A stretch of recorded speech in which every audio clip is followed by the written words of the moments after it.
Hello everyone, আমি রূপম আর তোমরা দেখছো উত্তরণ 2020। আজকে আমরা আমাদের ক্লাস 10 সিরিজের পরের ভিডিওটা শুরু করব। আমাদের প্রথম অধ্যায় জীবজগতের সমন্বয় এবং নিয়ন্ত্রণ। আর আজকের আমাদের টপিক উদ্ভিদ হরমোন। টপিকটা খুব ইম্পর্টেন্ট আর খুব ছোট ছোট জায়গাগুলোকে ক্লিয়ার করে না বুঝলে পরবর্তীকালে অসুবিধা হতে পারে। সেই জন্য আমি এই ধরনের টপিকগুলো হাতে কলমে তোমাদের বোঝানোর চেষ্টা করব। তাই আজকে আমি নেমে পড়েছি একদম হাতে কলমে। আশা করি আমার হাতের লেখাটা বুঝতে তেমন অসুবিধা হবে না, কারণ আমি এক হাতে ফোন নিয়ে ভিডিওটা শ্যুট করেছি প্রথমবার আজকে এরমভাবে। তো চলো দেখা যাক। আর টপিকটা নিয়ে কোনো রকম প্রশ্ন থাকলে তখনই কমেন্ট করে জানাতে একদম ভুলবে না। আজকে তাহলে আমরা আমাদের টপিকটা চলো শুরু করি। আমরা আগের ভিডিওতে কিন্তু আভ্যন্তরীণ উদ্দীপক হিসেবে হরমোনের একটা কথা জেনেছি। এবারে তাহলে হরমোনটা কি আমরা সেটা নিয়ে জানব। হরমোনটা কি জানতে গেলে আমাদের যেই পয়েন্টগুলো মাথায় রাখতে হবে, এটা হচ্ছে একটা জৈব রাসায়নিক পদার্থ। এই জৈব রাসায়নিক পদার্থটা জীবদেহের বিশেষ ধরনের কিছু কোষগুচ্ছ থাকে বা কোষ থাকে, বিশেষ ধরনের কিছু কোষ বা কোষগুচ্ছ থেকে উৎপন্ন হবে, হয়ে কোথায় যাবে? টার্গেট সেলে বা লক্ষ্য কোষে। এই টার্গেট সেলে গিয়ে সেখানে কোষগুলির স্বাভাবিক কাজগুলোকে নিয়ন্ত্রণ করবে, বা যেখানে আমরা বলতে পারি রাসায়নিক কাজের সমন্বয় সাধন করবে এবং কাজের শেষে বিনষ্ট হবে, ক্রিয়া শেষে বিনষ্ট হবে। এইগুলো পয়েন্টগুলো একটা হরমোনের মধ্যে থাকবে। অর্থাৎ কি দেখছি আমরা? হরমোন এমন একটা জৈব রাসায়নিক পদার্থ যেটা বিশেষ কিছু কোষ বা কোষগুচ্ছ থেকে উৎপন্ন হয়ে যাবে হচ্ছে টার্গেট সেলে। সেটা তার পাশেও হতে পারে, আবার অনেক দূরেও হতে পারে। সেখানে তার রাসায়নিক কাজগুলো সমন্বয় করবে যাতে করে সেলটা তার ঠিকঠাক কাজের জন্য যেটা করেছিল সেটা হয়। তারপর ক্রিয়া শেষে কিন্তু বিনষ্ট হয়ে যাবে। এই সবকটা টপিক মানে পয়েন্টগুলো নিয়ে হচ্ছে হরমোন। এবারে হরমোনকে আমরা অনেক সময় রাসায়নিক দূত বলে থাকি। কেন বলি না, আগে যেটা বললাম, হরমোন কোনো একটা কোষ থেকে সিক্রিট হয়ে সেটা কোথায় যাচ্ছে? দূরের কোথাও একটা টার্গেট সেলে। যেহেতু টার্গেট সেলে গিয়ে সে কোনো রাসায়নিক উদ্দীপনা বা রাসায়নিক কিছু প্রেরণ করছে যাতে করে সে তার টার্গেট সেলটা তার স্বাভাবিক কাজ করতে পারে, তার জন্য আমরা হরমোনকে রাসায়নিক দূত বা রাসায়নিক সমন্বয়ক বলে থাকি। কারণ এটা কি করে? সেলগুলোর মধ্যে রাসায়নিক সমন্বয় সাধন করে। এক্ষেত্রে আরেকটা জিনিস আমাদের মনে রাখতে হবে যে উৎসেচক আর হরমোনের মধ্যে কি পার্থক্য। উৎসেচক আর হরমোন, প্রধান যেই পার্থক্যটা, উৎসেচক ক্রিয়া শেষে বিনষ্ট হয় না। উৎসেচক ক্রিয়া শেষে বিনষ্ট হয় না, আর হরমোন ক্রিয়া শেষে বিনষ্ট হয়। হরমোন ক্রিয়া শেষে বিনষ্ট হয়, এটাই কিন্তু মেন পার্থক্য যেটা আমাদের মাথায় রাখতে হবে। এরপর যদি আমরা দেখি তাহলে হচ্ছে হরমোনের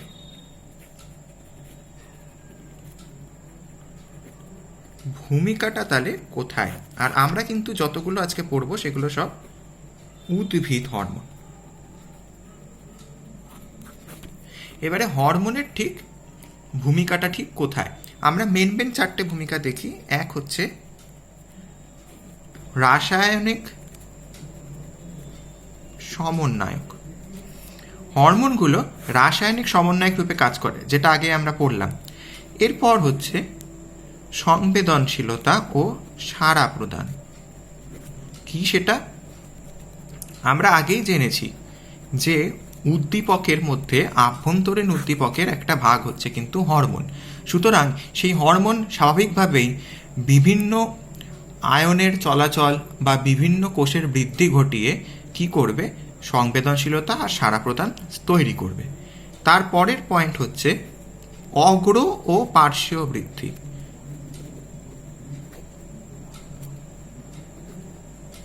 এটা ঠিক কি? কোনো একটা গাছ, এটা যদি একটা গাছ হয়, গাছের এই ওপরের দিকের বৃদ্ধিটাকে বলা হয় অগ্রবৃদ্ধি, আর এই পাশের বৃদ্ধিটাকে বলা হবে পার্শ্বীয় বৃদ্ধি। তো হরমোনগুলো কি করে, এই জায়গাগুলোয় তারপরে পার্শ্বের জায়গাগুলোতে খরিত হয়ে সেখানকার কোষগুলোকে কোষ বিভাজন ত্বরান্বিত করে, ফলে অগ্রতে আর পার্শ্বীয় দিকগুলোতে কিন্তু বৃদ্ধিপ্রাপ্ত হয় উদ্ভিদরা। 4 নম্বর পয়েন্ট কি, ফুলের প্রস্ফুটন। এই উদ্ভিদ হরমোনগুলো কিন্তু ফুলের প্রস্ফুটনের ক্ষেত্রেও একটা গুরুত্বপূর্ণ ভূমিকা পালন করবে। এছাড়াও কি কি আছে, বীজের অঙ্কুরোদ্গম। বীজের অঙ্কুরোদ্গম না হলে তো নতুন গাছই হবে না। তো নতুন গাছের ক্ষেত্রে বীজের অঙ্কুরোদ্গম একটা খুব গুরুত্বপূর্ণ পয়েন্ট। এই বীজের অঙ্কুরোদ্গমটা কিন্তু উদ্ভিদ হরমোন দ্বারা নিয়ন্ত্রিত হয়।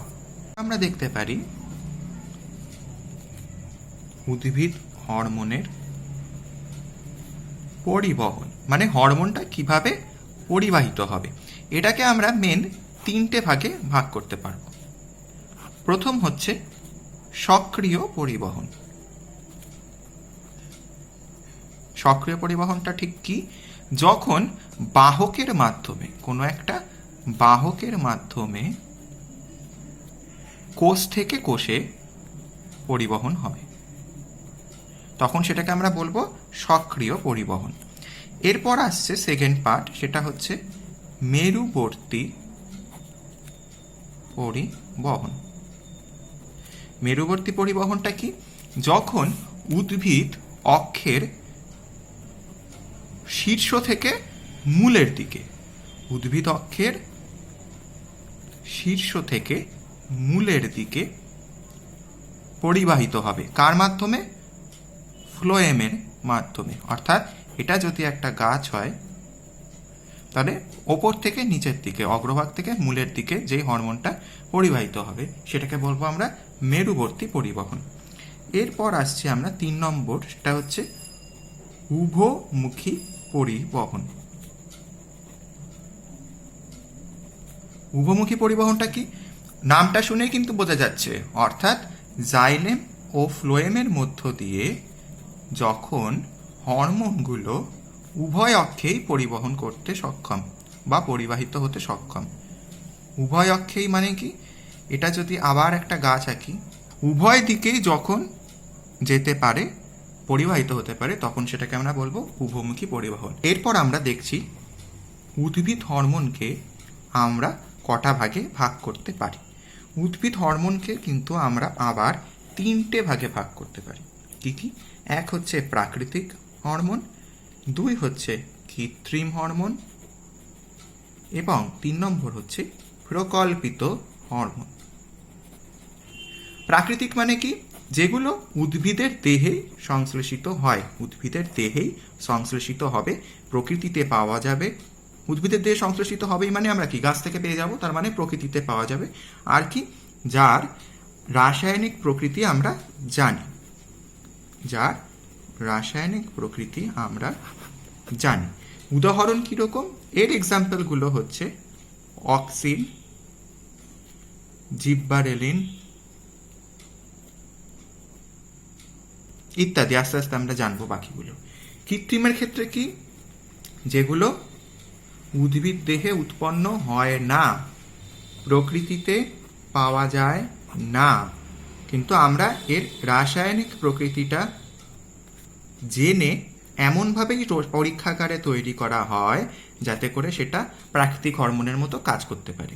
উদাহরণ, ন্যাপথক্সি অ্যাসিটিক অ্যাসিড NaA, 2,4-ডাইক্লোরোফেনক্সি অ্যাসিটিক অ্যাসিড, যেটা হচ্ছে 2,4-D। এরপর হচ্ছে লাস্ট প্রকল্পিত হরমোন। প্রকল্পিত হরমোন কি, যেই হরমোনগুলোকে পাওয়া গেছে কিন্তু সেই হরমোনগুলোর শারীরবৃত্তীয় কাজ আমরা জানি, মানে সে কি কাজ করছে সেটা নিয়ে একটা আইডিয়া পাওয়া গেছে, কিন্তু তার রাসায়নিক প্রকৃতি বা রাসায়নিক ব্যাখ্যা আমরা এখনো দিতে পারিনি। এটার এক্সাম্পল কি, ফ্লোরিজেন। ফ্লোরিজেন একটা প্রকল্পিত হরমোন। আরেকটা ইন্টারেস্টিং আর মনে রাখার মতো বিষয় হচ্ছে ইথিলিন। ইথিলিন কিন্তু একটা প্রাকৃতিক গ্যাসীয় হরমোন। এটা থেকে কিন্তু অনেক MCQ আসতে পারে বা শর্ট কোয়েশ্চেন ইথিলিন হচ্ছে একটা প্রাকৃতিক গ্যাসীয় হরমোন। এরপর আমরা আমাদের প্রথম একদম প্রাকৃতিক হরমোন যেটা আমাদের সিলেবাসে আছে সেটাতে আসি, যেটা হলো অক্সিন। এই অক্সিন কিনে আমরা নিয়ে এখন জানব। অক্সিনের উৎসটা জানি। উৎস কি অক্সিনের? অক্সিনের উৎস হচ্ছে মূল ও কাণ্ডের অগ্রস্থ ভাজক কলা, তারপরে আছে অপরিণত পাতা, ভ্রূণ মুকুলাবরণী ইত্যাদি। ঠিক আছে, এর রাসায়নিক গঠনটা কিরকম?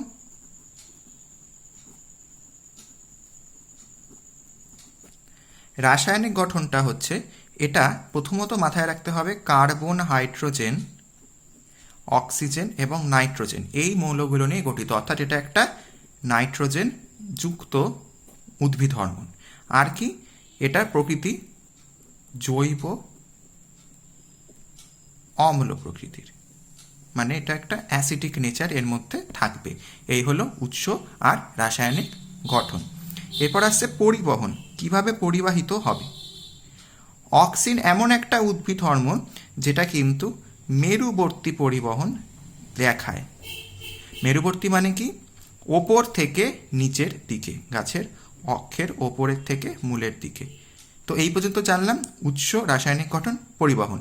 এরপর আমরা জানবো হরমোনের ভূমিকাটা কি, মানে অক্সিন হরমোনের ভূমিকাটা কি। তো এবারে আমরা আসছি অক্সিনের ভূমিকা।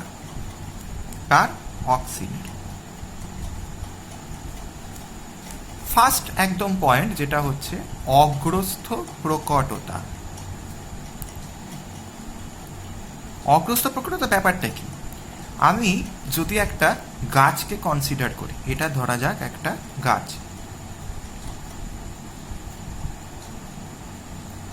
এই গাছটার এই যে এখানেও তো একটা মুকুল যদি আমরা কনসিডার করি অগ্রস্থ, আর এখানে যদি একটা পার্শ্বস্থ মুকুল কল্পনা করি, তাহলে অক্সিন কি করবে? অক্সিন সেক্ষেত্রে অগ্রস্থ মুকুলকে বাড়তে দেবে, অগ্রস্থ মুকুলকে বাড়তে দেবে আর পার্শ্বীয় মুকুলগুলোকে বাড়তে দেবে না।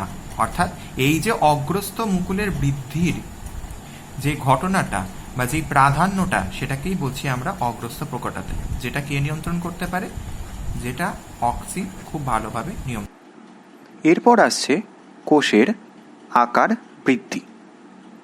এটা একটুখানি জটিল, কিন্তু বোঝা গেলে কিন্তু আর জটিল লাগবে না। তো বাইরের যে কোষ প্রাচীর আর কোষ পর্দা আছে, সেখানে বাইরে থেকে যদি IAA, যেটা ইন্ডোল অ্যাসিটিক অ্যাসিড, একটা প্রাকৃতিক অক্সিন আসে এবং সেটা বাহকের সাথে যখন যুক্ত হবে, সেই বাহকটা বিভিন্ন উদ্দীপনা প্রেরণ করবে নিউক্লিয়াসে, এবং নিউক্লিয়াস থেকে ক্রমাগত বিভিন্ন পর্যায় থেকে উৎপন্ন হবে H+ATPase। এই H+ATPase উৎসেচকটা কি করবে? কোষ পর্দায় সংলগ্ন হবে, হওয়ার পর এটিপি অণুকে বিশ্লিষ্ট করে এই এটিপি অণুকে বিনষ্ট করবে এবং উৎপন্ন শক্তির সাহায্যে H+ আয়নকে কোষের বাইরের দিকে, মানে কোষ প্রাচীর আর কোষ পর্দার মধ্যবর্তী স্থানে প্রেরণ করবে। তার ফলে সেখানকার পিএইচটা কমে যাবে। পিএইচটা কমে যাওয়া মানে সেটা আম্লিক হবে, এবং আম্লিক হয়ে গেলেই সেখান থেকে এক্সপ্যান্সিং নামক একটা উৎসেচক সক্রিয় হয়ে যাবে, যার জন্য সেটা কোষপ্রাচীরকে নমনীয় করবে, যার ফলে সেটা এক্সপ্যান্ড হতে পারবে এবং নতুন নতুন পলিস্যাকারাইড অণুগুলি সঞ্চিত হয়ে কোষের আকার বৃদ্ধি করতে পারবে। এবারে আসি 3 নম্বর। এই 3 নম্বরটা কিন্তু আরেকটা খুব ইম্পর্টেন্ট, সেটা হচ্ছে ট্রপিক চলন নিয়ন্ত্রণ। দুভাবে হতে পারে। একটাকে বলছি আমরা ফার্স্টের ফটোট্রপিকটা দেখি। ট্রপিক চলন আমরা এর আগেও পড়েছি। ফটোট্রপিক মানে হচ্ছে আলোর উৎসের অভিমুখে যখন কোনো চলন হয়, তো সেই ফটোট্রপিক চলনটা কি করে অক্সিন দ্বারা নিয়ন্ত্রিত হয় সেটা আমরা দেখব। তার আগে দুটো জিনিস আমাদের মাথায় রাখতে হবে। 1 নম্বর হচ্ছে আলোর দিকে কম ও আলোর বিপরীতে বেশি অক্সিন ক্ষরিত হয় বা উৎপত্তি হয়, যা খুশি। আলোর দিকে কম, আলোর বিপরীতে বেশি, এটা মাথায় রাখতে হবে। তারপর আমরা পরেরটা আস্তে আস্তে বুঝব। আরেকটা কি, কাণ্ডের ক্ষেত্রে বেশি অক্সিন বেশি বৃদ্ধি, মূলের ক্ষেত্রে যেই জায়গাগুলোয় কম অক্সিন সেই জায়গাগুলোয় বেশি বৃদ্ধি। ঠিক আছে, এই দুটো জিনিস কিন্তু আমাদের মাথায় রাখতে হবে এটা বোঝার জন্য। কি না, আলোর যেদিকে সেদিকে কম অক্সিন থাকবে, ক্ষরিত হবে, আলোর বিপরীত দিকে বেশি অক্সিন ক্ষরিত হবে। আর কাণ্ডের ক্ষেত্রে বেশি অক্সিন বেশি বৃদ্ধি, মূলের ক্ষেত্রে কম অক্সিন কম বৃদ্ধি। তো এবারে আমরা ছবিটার মাধ্যমে একটু বোঝার চেষ্টা করি। আমরা যদি একটা উদ্ভিদ দেখি,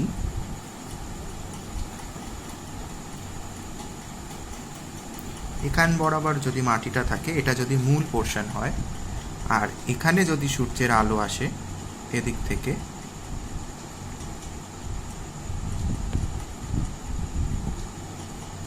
তো আমরা কি দেখব? আমরা দেখব এই জায়গাটায় অক্সিনের কিন্তু যেহেতু আলোর দিকে তাই কম ক্ষরণ হবে, এই জায়গাগুলোয় অক্সিনের কম ক্ষরণ। কোথায়? এই জায়গাটা, আবার মূলের এই জায়গাটাতেও কম ক্ষরণ। ঠিক আছে, আর কোথায় তাহলে বেশি ক্ষরণ হবে? না, এই জায়গাটাতে, যেখানটায় আলোর বিপরীতে এই জায়গাটাতে অক্সিনের বেশি ক্ষরণ হবে, আবার এই জায়গাটাতে বেশি ক্ষরণ। তাহলে এরপরে কি হচ্ছে ব্যাপারটা সেটা আমরা তাহলে দেখি যে কিভাবে তাহলে চলনটা হবে। আমাদের মাথায় রাখতে হবে উদ্ভিদের কাণ্ড কিন্তু আলোর দিকেই যাবে, আর মূল যায় আলোর বিপরীত দিকে। তাহলে আমাদের যেটা আগেও পড়েছিলাম, বেশি অক্সিন বেশি বৃদ্ধি, কোন জায়গাটায় অক্সিন বেশি আছে? এই জায়গাটায় অক্সিন বেশি কাণ্ডের ক্ষেত্রে, তার মানে এদিকের বৃদ্ধিটা বেশি হবে যাতে সে এদিকে ঝুঁকে যায়। তো আমরা এবারে চলি ছবিটা আঁকি বা দেখি, তাহলে দেখব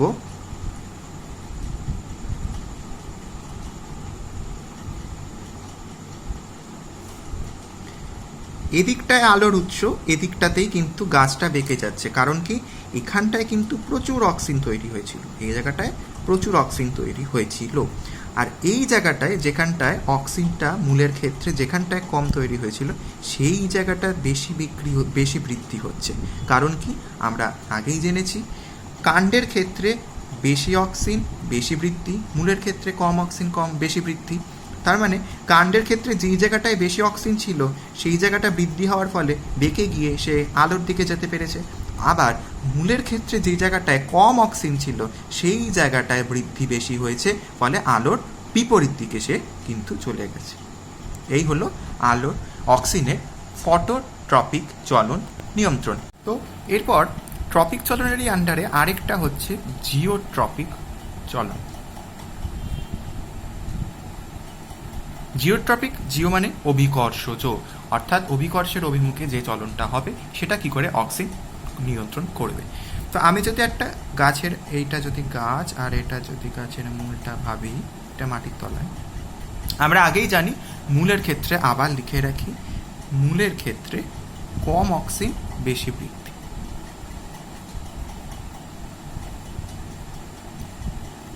ঠিক আছে, তো মূলের ক্ষেত্রে কি হয়, ওপরে কাণ্ডেতে মূলত যেই অক্সিনগুলো তৈরি হয় সেগুলো বেয়ে নালিকা বান্ডেলের মধ্য দিয়ে নিচে মূলের কাছে আসে। মূলের কাছে আসার ফলে এই জায়গাটা একদম মূলের অগ্রভাগের এই জায়গাটায় কিন্তু বেশি অক্সিন থাকে। কি থাকে? বেশি অক্সিন। আর এই জায়গাটায় তুলনামূলক কম অক্সিন থাকে।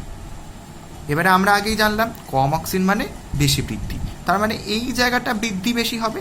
এবারে চিন্তা করে দেখো, যখনই এই মাঝখানের এই অংশটার বেশি বৃদ্ধি হবে, তার মানে কিন্তু মূলটা আস্তে আস্তে আরও মাটির নিচের দিকে যেতে থাকবে। কারণ এখানটায় যদি আমার বৃদ্ধি বেশি হয় তাহলেই কিন্তু সে মূলটার বৃদ্ধির চাপের জন্য বা যাই বলা যাক না কেন, সের জন্য কিন্তু সে নিচের দিকে আরও অভিকর্ষের টানে বাড়তে থাকবে, যেহেতু এই অংশটার বৃদ্ধিটা হতে থাকছে। ঠিক আছে, এটা হলো জিওট্রপিক চলন। মূলের ক্ষেত্রে একদম অগ্রভাগে বেশি অক্সিন থাকে, তার জন্য সেই জায়গাটার পরিবর্তে তার বিপরীতে যেখানে কম অক্সিন থাকে সেখানটার তাড়াতাড়ি বৃদ্ধির ফলে সেই চাপে সে আস্তে আস্তে অভিকর্ষের টানে নিচের দিকে বাড়তে থাকে। এই হচ্ছে অক্সিনের জিওট্রপিক চলন নিয়ন্ত্রণ।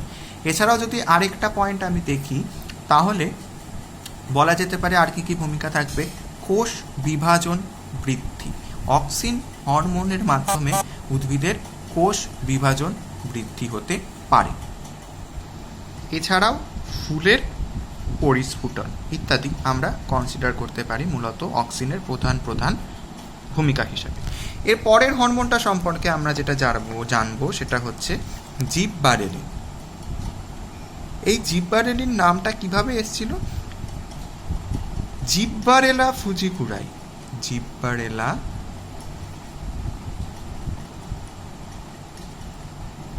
নামে একটা ছত্রাক জাপানের ধান গাছকে আক্রমণ করত। তো সেই ধান গাছের এই ছত্রাক থেকেই দেখা যেত নামটা এলো জিববারেলিন। এই জিববারেলিনের উৎস কি? প্রধানত পরিণত বীজে, অঙ্কুরিত বীজের বীজপত্র,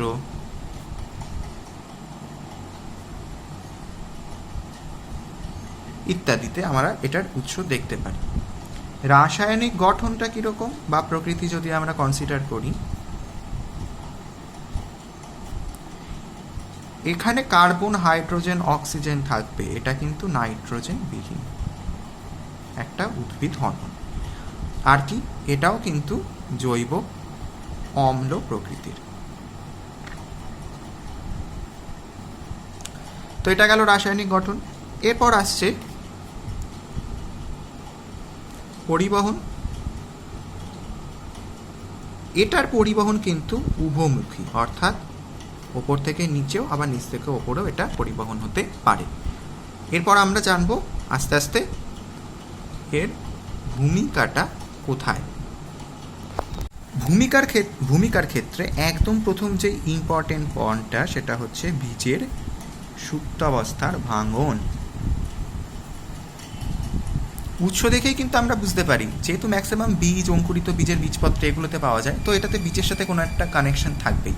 তো বীজের সুপ্তাবস্থাটা কি না, অনুকূল পরিবেশে যখন একটা বীজ কোনো একটা জলের উপস্থিতিতে থাকে, তো তার মধ্যে কি হয়, জিব্বারেলিক অ্যাসিড, যেটা হচ্ছে জিব্বারেলিক অ্যাসিডটা উৎপন্ন হবে বা নির্গত হচ্ছে বীজের মধ্যে।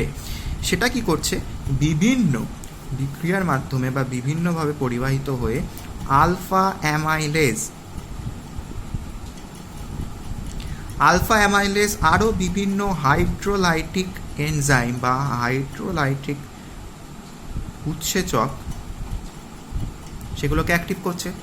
সেই হাইড্রোলাইটিক উৎসেচকগুলো কি করছে, হাইড্রোলাইটিক উৎসেচকগুলো যে সমস্ত স্টার্চগুলো জমেছিল এই বীজের মধ্যে বা দানা শস্যের মধ্যে, যে সমস্ত স্টার্চগুলো জমেছিল সেগুলোকে সরল শর্করাতে পরিণত করছে। সরল শর্করা প্রথমে ম্যালটোজে করে, তারপর ম্যালটোজ থেকে আস্তে আস্তে গ্লুকোজ উৎপন্ন করে। এই যে উৎপন্ন করলো, এই সরল শর্করার পুষ্টিটাকে কাজে লাগিয়েই কিন্তু বীজের সুপ্তাবস্থাটাকে ভাঙন ঘটাচ্ছে। তার মানে বীজের সুপ্তাবস্থার ভাঙন কিভাবে হচ্ছে, জিব্বারেলিন বিভিন্নভাবে পরিবাহিত হয়ে ক্রিয়া করে আলফা অ্যামাইলেজ আর অন্যান্য হাইড্রোলাইটিক উৎসেচককে অ্যাক্টিভ করছে। সেগুলো স্টার্চকে সরল শর্করা যেমন মল্টোজ, সুক্রোজে, গ্লুকোজে ভাঙছে। সেগুলোই আবার বীজটাকে পুষ্টি যোগাচ্ছে বা যার জন্য বীজের সুপ্তাবস্থাটা ভাঙন হচ্ছে এবং অঙ্কুরোদ্গমটা হচ্ছে। এর পরের পয়েন্ট হচ্ছে মুকুলের সুপ্তাবস্থার ভাঙন।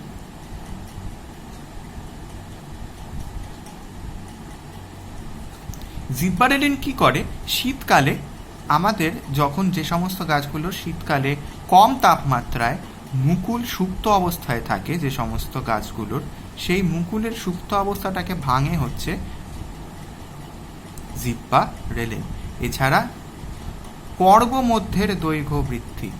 পর্বমধ্যের দৈর্ঘ্য বৃদ্ধি ব্যাপারটা কি, যে সমস্ত গাছগুলো বেটে অর্থাৎ খর্ববিটপযুক্ত উদ্ভিদের পর্বমধ্যে যদি আমরা কম মাত্রায় জিব্বারেলিক অ্যাসিড বা জিব্বারেলিনটা আমরা প্রয়োগ করি, তাহলে দেখব কি সেগুলো দৈর্ঘ্য বৃদ্ধি হচ্ছে এবং গাছটা আবার নর্মাল আকার ফিরে পাচ্ছে। আরেকটা খুব ইম্পর্টেন্ট আছে কিন্তু, যেটা হচ্ছে বীজহীন ফল উৎপাদন। বা যেটাকে আমরা বলি পার্থেনোকার্পি।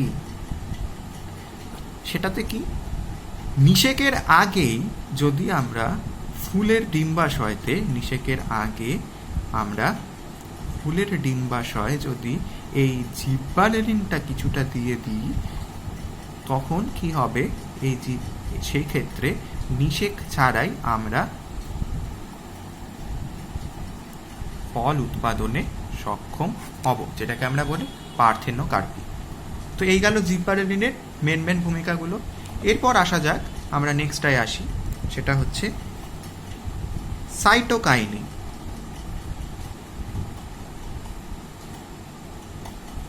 সাইটোকাইনিন সম্পর্কে জানি। সাইটোকাইনিনের উৎস কোথায়? খুব ভালো উৎস হচ্ছে ডাবের জল, ডাবের বা নারকেলের জল, ভুট্টার শস্য যেটা সেটা, অঙ্কুরিত বীজ,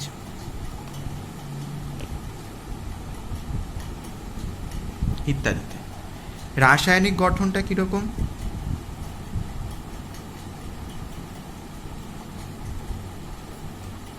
এক হচ্ছে এটাতে কার্বন, হাইড্রোজেন, অক্সিজেন, নাইট্রোজেন থাকবে, অর্থাৎ নাইট্রোজেন যুক্ত। আর কি, এটা কিন্তু অম্লীয় না, এটা একটা ক্ষারীয় উদ্ভিদ হরমোন, ঠিক আছে। এরপর হচ্ছে পরিবহন, এটাও একটা উভমুখী পরিবহিত হরমোন, অর্থাৎ ওপর থেকে নিচ, নিচ থেকে ওপর, দুভাবেই পরিবাহিত হতে পারে। এরপর আমরা জানি, আস্তে আস্তে আসি ভূমিকাগুলো কি কি। তো এক নম্বর ভূমিকা হচ্ছে বার্ধক্যের বিলম্বকরণ বা বিলম্বীকরণ। বিজ্ঞানী রিচমন্ড ও ল্যাং প্রথম দেখেন বা পরীক্ষা করে, একটা বিচ্ছিন্ন উদ্ভিদের পাতা যদি আমরা নিই, উদ্ভিদ থেকে বিচ্ছিন্ন করে, এবং সেটার মধ্যে যদি আমরা সাইটোকাইনিন প্রয়োগ করি,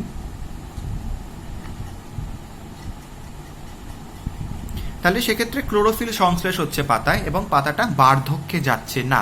সুতরাং এই সাইটোকাইনিন হরমোনটা বার্ধক্যের বিলম্ব ঘটাচ্ছে, অর্থাৎ বার্ধক্যের বিলম্বীকরণ হিসাবে এটাকে ব্যবহার করা যেতে পারে। এর পরের বৈশিষ্ট্য হচ্ছে কোষ বিভাজন।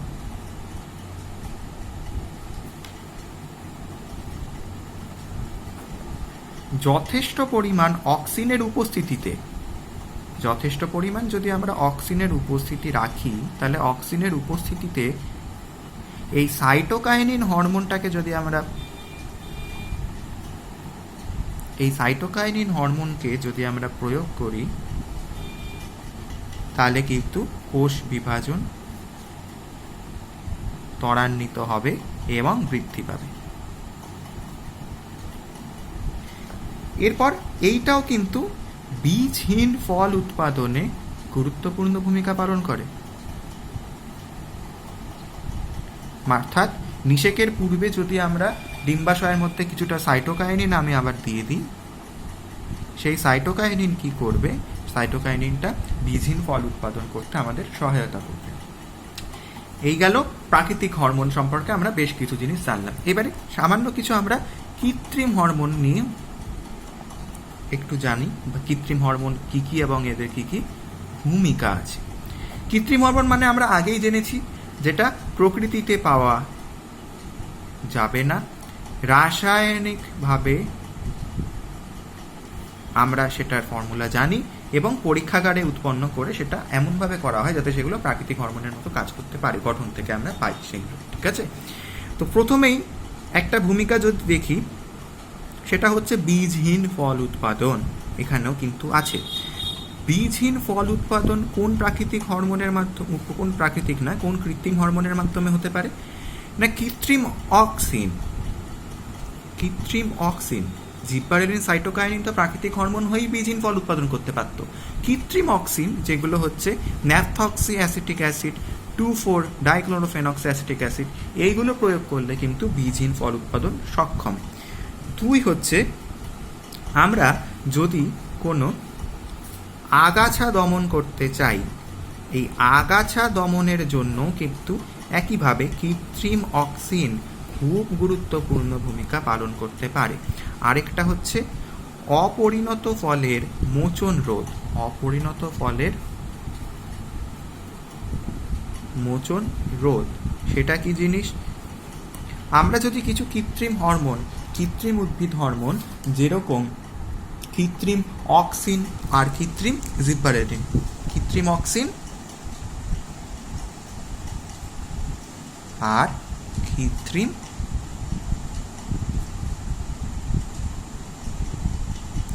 জিব্বারেলিন প্রয়োগ করি, তখন দেখব এই অপরিণত ফলগুলোর পচা বা মোচনটা রোধ হয়ে যাচ্ছে, যেটা কিন্তু ইন্ডাস্ট্রিয়াল পারপাসে খুব ইম্পর্টেন্ট ভূমিকা হিসাবে কাজ করে। তাহলে আজকে আমরা শিখলাম হরমোন কি, উদ্ভিদ হরমোনের ভূমিকা, উদ্ভিদ হরমোনের বিভিন্ন প্রকারভেদ, বিভিন্ন প্রাকৃতিক উদ্ভিদ হরমোন সম্পর্কে জানলাম, তারপর জানলাম কৃত্রিম হরমোন এবং তাদের প্রয়োগ নিয়ে। তো পরের ভিডিওতে আমরা এর পরের টপিকগুলোকে নিয়ে আলোচনা করা শুরু করব। ভিডিওটি কেমন লাগলো অবশ্যই জানাতে ভুলবে না, এবং কোনো কোয়েশ্চেন থাকলেও আমাকে জানাবে। আমি পিডিএফ ফাইল আকারে আজকের যে ক্লাস নোটটা সেটা ডেসক্রিপশন বক্সে দিয়ে দেবো সেই লিঙ্কটা।